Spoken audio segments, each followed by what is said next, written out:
You're watching the News Channel 15 Highlight Zone with Glenn Marini. Sports coverage you can count on with the Highlight Zone starts now. Now they're going into the best conference in America again, the ACC.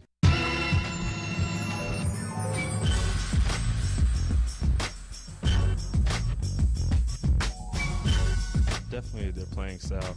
And then Coach Bray and the coaching staff, like I said, and Notre Dame. It was good. I was nervous at first coming in here.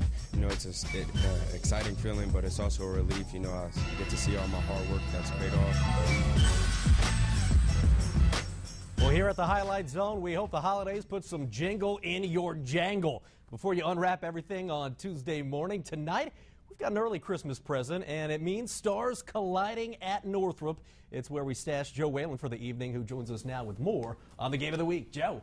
Glenn, the future of college basketball in Indiana has a lot to do with the present. New Haven's V.J. Beacham has signed with Notre Dame. Northrop's Bryson and Brenton Scott are off to Purdue and Indiana State, respectively. Senior stars colliding at Mark Scheff Gymnasium tonight. New Haven at Northrop. It's your Highlight Zone Game of the Week. Northrop coming in ranked 9th in 4A. New Haven, they're 19th in the same poll. V.J. Beacham was ready to go. So is his team. Jabari Ray. If 2's good, 3's better. It's a 7-0 run to open for the Bulldogs. But back comes Bryson Scott, getting the tough runner in the lane from the Purdue commit. 17-14 New Haven after one. Second quarter, Brenton Scott, he uses the glass going old school from the future Sycamore, but V.J. Beacham, some guys are scared of heights. Beacham isn't one of them. Slam dunk the funk. Huge alley-oop. And then at the other end, Mount McIlvain. Stephen McIlvain. We call that punching it. New Haven running and gunning later in the quarter. Beacham has reservations for 3, and he had a game-high 27. Bulldogs up 34-20 at the half.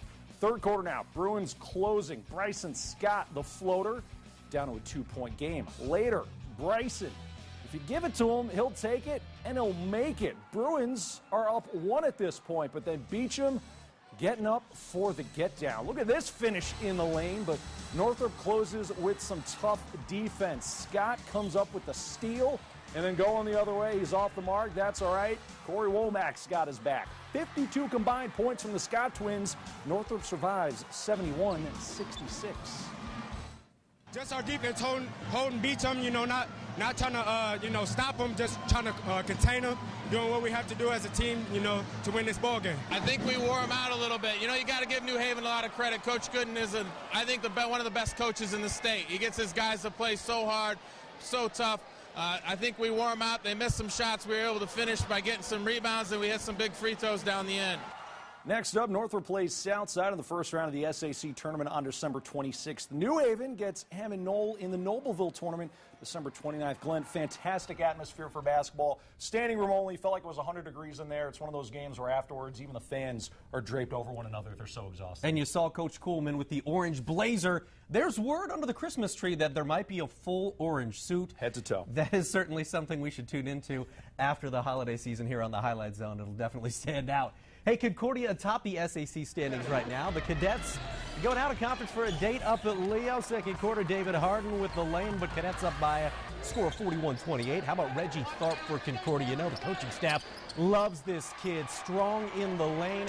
Cadets by 13. Fast forward to the third. Brian Grimaud to DJ McCall, and McCall can dial it up. He throws it down 52-36 at that point. Then Grimaud with a nice spin move.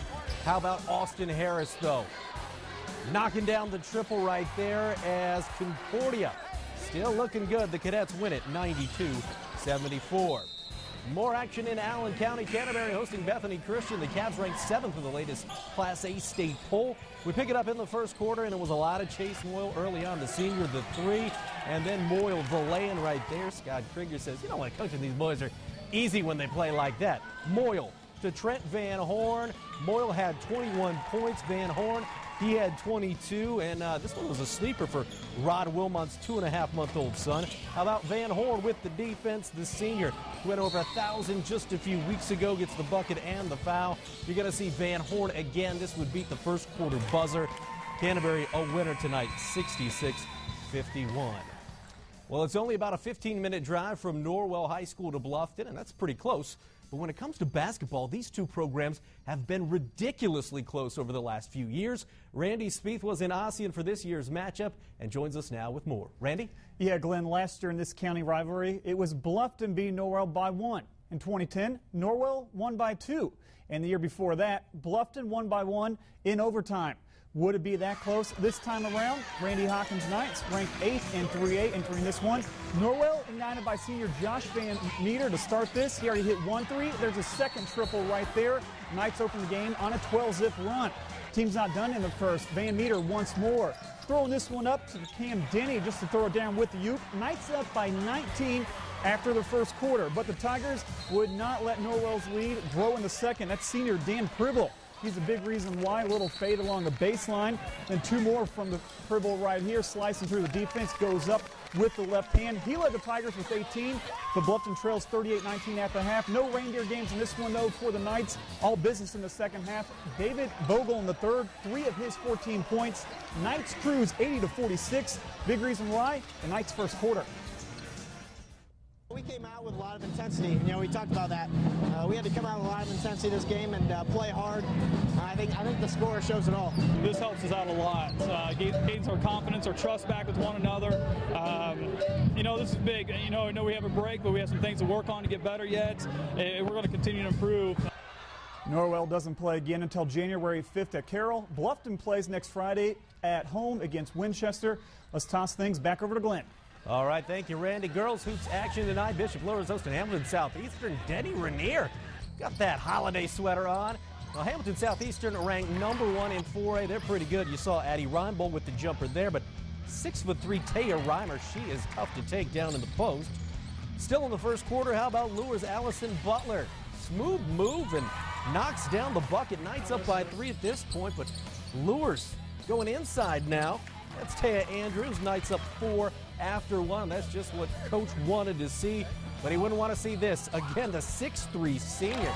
She is tough as Hamilton Southeastern stays undefeated, 53-45 over Lures.